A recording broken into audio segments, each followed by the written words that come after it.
Meaning यही होता है, इसका खो जाने का मतलब यही होता है कि जब आप किसी चीज में इतने ज्यादा इन्वॉल्व हो जाते हो कि आपको अपने आसपास की जानकारी ना रहे, आप अवेयर ही ना रह पाओ कि आसपास हो क्या रहा है, तो उसे कहा जाता है खो जाना। ओके, आज की वीडियो में हम कवर करने वाले हैं कुछ ऐसी फ्रेजल वर्ब जो आप अपनी डेली लाइफ में यूज कर सकते हैं। हो सकता है कि उन एक्सप्रेशंस के लिए आप कोई वर्ब यूज करते हुए आ रहे हो, लेकिन मैं आपको बताने वाली हूँ फ्रेजल वर्ब, क्योंकि जब भी हम फ्रेजल वर्ब या फिर इडियम्स यूज करते हैं अपनी कॉन्वर्सेशन में तो काफी इंप्रेसिव फील होता है, सामने वाले के ऊपर एक अलग ही इंप्रेशन जाता है हमारा। तो वीडियो के लास्ट तक आपको बने रहना है। Hello everyone, welcome again my YouTube channel art English classes. हाँ, अगर अभी तक आपने मेरा चैनल सब्सक्राइब नहीं किया है, do subscribe my channel. Video अच्छी लगे तो लाइक जरूर कीजिएगा। तो चलिए स्टार्ट करते हैं आज की video without wasting any time. Let's begin. पहली जो फ्रेजल वर्ब मैं आपको बताने वाली हूँ वो है होश में आना या फिर मान जाना। अब देखिए, दोनों अलग अलग बात है। होश में आना एक डिफरेंट मैटर है एंड मान जाना वो एक डिफरेंट मैटर होता है। लेकिन जो मैं फ्रेजल वर्ब आपको बताने वाली हूं उसके इससे भी ज्यादा मीनिंग निकलते हैं। मीन्स उसका एक मीनिंग नहीं है, और भी मीनिंग है, बट यहाँ पे आप केवल दो ही मीनिंग को समझिए। तो इन दोनों के लिए हम यूज करेंगे come around. Come around, right. तो होश में आना अगर आपको यूज करना है तो भी आप यूज कीजिए कम अराउंड, और अगर आपको मान जाना भी यूज करना हो तो भी आप यूज कर सकते हैं कम अराउंड। एंड कम को हम यूज करेंगे अकॉर्डिंग टू द टेंस। तो चलिए एग्जांपल से समझते हैं। First one, first sentence is आखिरकार वह मान गई। आखिरकार वह मान गई।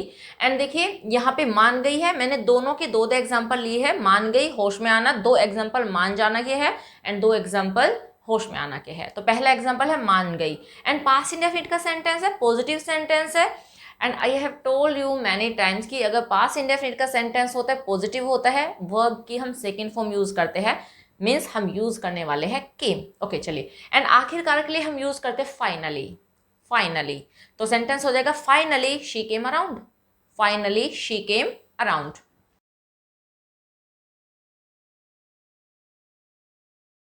राइट, बहुत ही सिंपल सा सेंटेंस है and sentence is finally she came around, तो मीन्स आखिरकार वह मान ही गई। ओके नेक्स्ट वन, उसे 2 घंटे में होश आया। अब देखिए यहाँ पे हमने बात किया होश आने की एंड उसे 2 घंटे में होश आया, तो ये भी पास्ट इंडेफिनिट का ही सेंटेंस है। तो हम इसको बनाने वाले हैं she or he came around after 2 hours. She or he came around after 2 hours.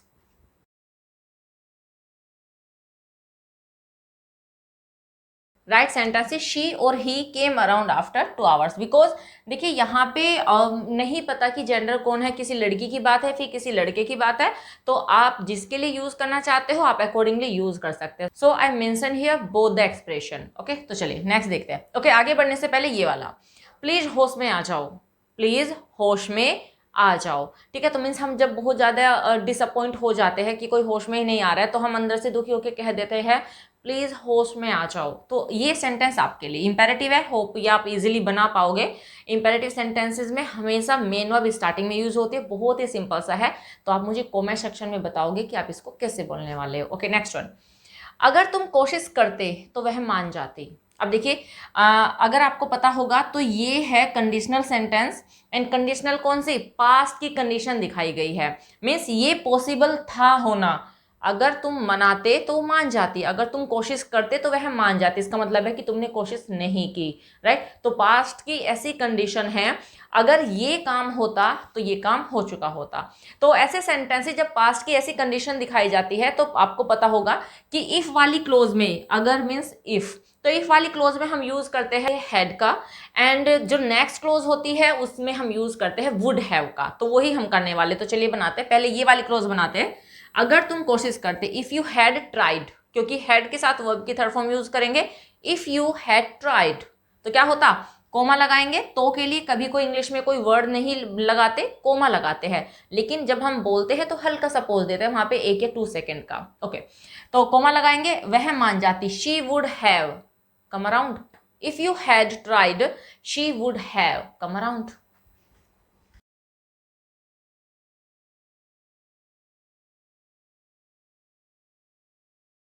Right sentence is if you had tried she would have come around. Hope समझ में आ गया होगा। ये आपको स्क्रीनशॉट लेना चाहते हो तो ले लीजिए। तो चलिए नेक्स्ट स्ट्रक्चर देखते हैं।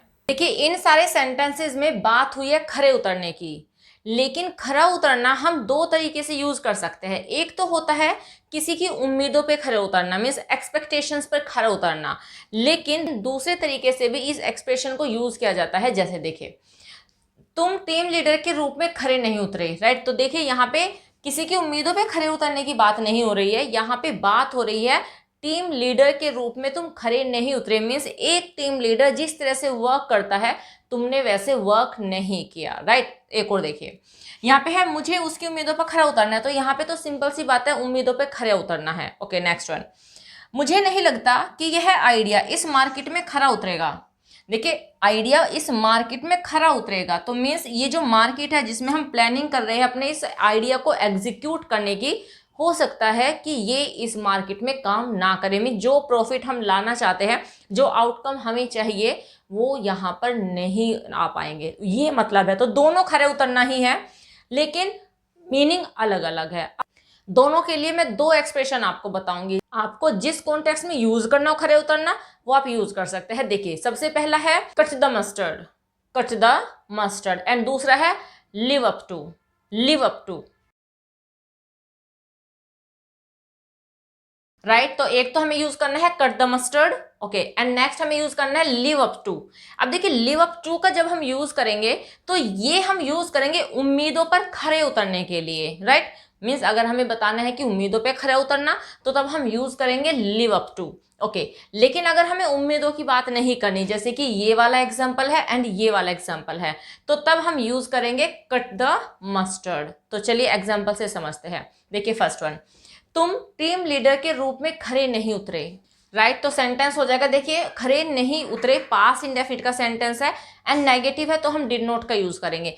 You did not cut the mustard as a team leader, you did not cut the mustard as a team leader.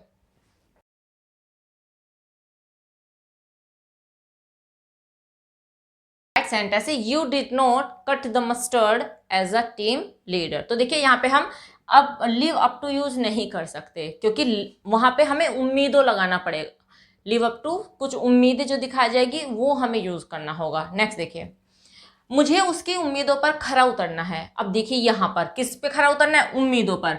तो अगर उम्मीदें आए हैं तो तब हम यूज करेंगे लिव अप टू, ओके। तो चलिए बना लेते हैं, उतरना है I am to, I am to लगा लीजिए या फिर आई हैव टू लगा लीजिए, दोनों तरीके से सेंटेंस करेक्ट होगा। तो दोनों ही तरीके मैं आपको बता दी थी, या तो आप इसको यूज कीजिए I am to live up to his expectations, ये तो आप ऐसे बनाइए, या फिर I have to, I have to का यूज करेंगे I have to live up to his expectations or her expectations.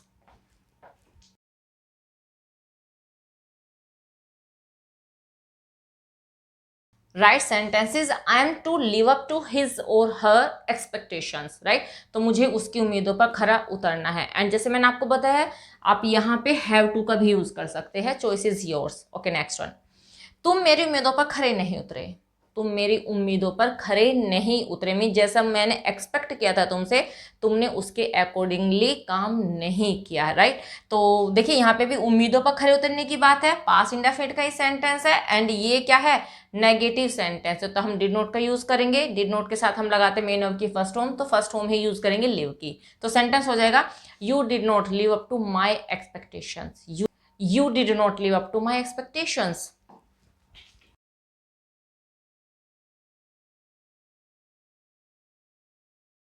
Right sentence, you did not live up to my expectations. या फिर अगर मुझे इंटरोगेटिव बोलना हो कि क्या मैं तुम्हारी एक्सपेक्टेशंस पे खरा नहीं उतरा, क्या मैं तुम्हारी उम्मीदों पर खरा नहीं उतरा, ठीक है। Did I not live up to your expectations, right. तो ऐसे बना सकते हैं, मीन्स आपको पता होना चाहिए कि आपको ऐसे यूज करना है, फिर पॉजिटिव नेगेटिव इंटरोगेटिव जैसा बनाना चाहे आप बना सकते हो, ओके। नेक्स्ट देखिए, मुझे नहीं लगता कि यह आइडिया इस मार्केट में खरा उतरेगा, मीन्स ये आइडिया इस मार्केट पर वर्क नहीं करेगा। तो यहाँ पे हम लिव अप टू का यूज नहीं कर सकते, यहाँ पे हम यूज करेंगे कट द मस्टर्ड।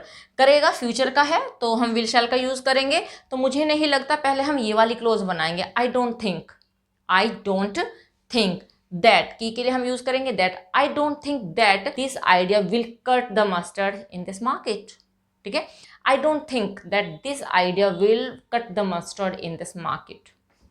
ऐसे आप बना सकते हैं, राइट। तुम्हें पता होना चाहिए कि किस तरीके से हमें खरे उतरने की बात को यूज करना है, और उसी के अकॉर्डिंगली आप इन दोनों एक्सप्रेशन में से कुछ भी यूज कर सकते हैं। होप समझ में आ गया होगा। दोनों का डिफरेंस भी आपको स्क्रीनशॉट लेना चाहते हैं तो ले लीजिए। तो चलिए नेक्स्ट स्ट्रक्चर देखते हैं। अब मैं आपको बताने वाली हूं एक ऐसी वर्ब जिसका केवल एक मीनिंग नहीं होता, और वो आप समझ जाओगे इन सारे सेंटेंसेस को देखकर। देखिए फर्स्ट सेंटेंस है, जब तुम मुस्कुराती हो तो मैं खो ही जाता हूं। तो यहाँ पे बात हो रही खो जाना, ओके। अब खो जाना मतलब ये नहीं है कि कहीं खो गए और मिल नहीं पा रहे, वो वाला खोना नहीं है, राइट। नेक्स्ट है, मैं तो उसकी बातों में खो ही गया। अब यहाँ पे भी बात है खो ही गया, मीन्स मैं मुझे समझ ही नहीं आया कि मैं कहाँ हूँ, मीन्स मैं अनअवेयर हो गया अपने आसपास की चीज़ों से, तो उस कॉन्टेक्स्ट में है ये, ओके। वह मुझे देखकर पागल हो जाएगा। अब देखिए यहाँ पे यूज है पागल हो जाएगा। पागल हो जाने का मतलब यहाँ पे मैड होने की सिचुएशन नहीं है, तो पागल हो जाना मतलब कि हो सकता है कि जोन आउट हो जाए, वो वाला पागल हो जाना, ओके। नेक्स्ट, इस गाने ने तो मुझे मदहोश कर दिया।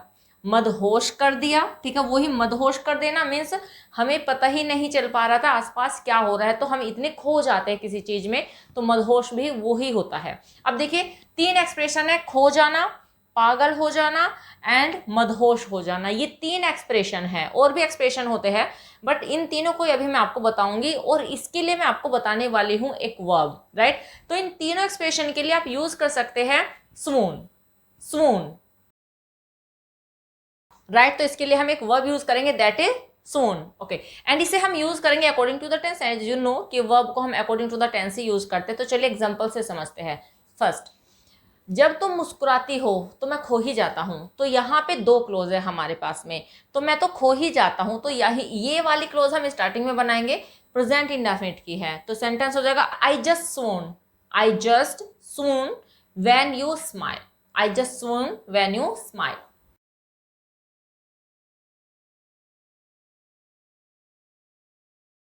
Right sentence is I just swoon when you smile. हो समझ में आ गया होगा। नेक्स्ट, मैं तो उसकी बातों में खो ही गया था। मैं तो उसकी बातों में खो ही गया था, पास्ट का सेंटेंस है, मेन वर्ब की सेकंड फॉर्म यूज करेंगे। एंड चलिए तो बना लेते हैं। तो यहाँ पे मैं तो खो ही गया था, आई just swoon when she was talking.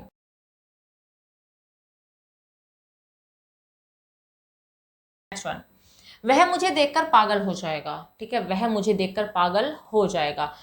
Future का सेंटेंस है, विल शैल का यूज करेंगे, main verb first. He will soon after seeing me, he will soon after seeing मी।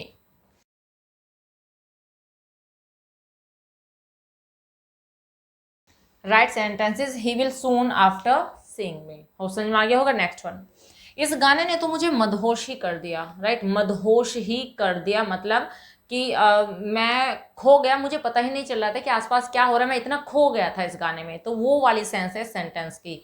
हो जाना भी उसी सेंस में है यहाँ पर। चलिए, तो इस गाने ने तो मुझे मदहोश ही कर दिया। This song made me soon, this song made me soon. Right sentence is this song made me soon. Hope समझ में आ गया होगा, ये आपको काफी अच्छा है, आप यूज कर सकते हैं। स्क्रीनशॉट आप लेना चाहते हो तो ले लीजिए। तो इस वीडियो में 3 इंपॉर्टेंट स्ट्रक्चर हमने कवर किए हैं, एंड ये वीडियो आपके लिए मुझे लगता है कि बेनिफिशियल होनी चाहिए, होप सो। तो बस इस वीडियो में इतना ही, मिलते हैं नेक्स्ट वीडियो में कुछ और इंपॉर्टेंट फैक्ट्स को लेकर। Till then bye bye, take care, stay healthy and keep learning.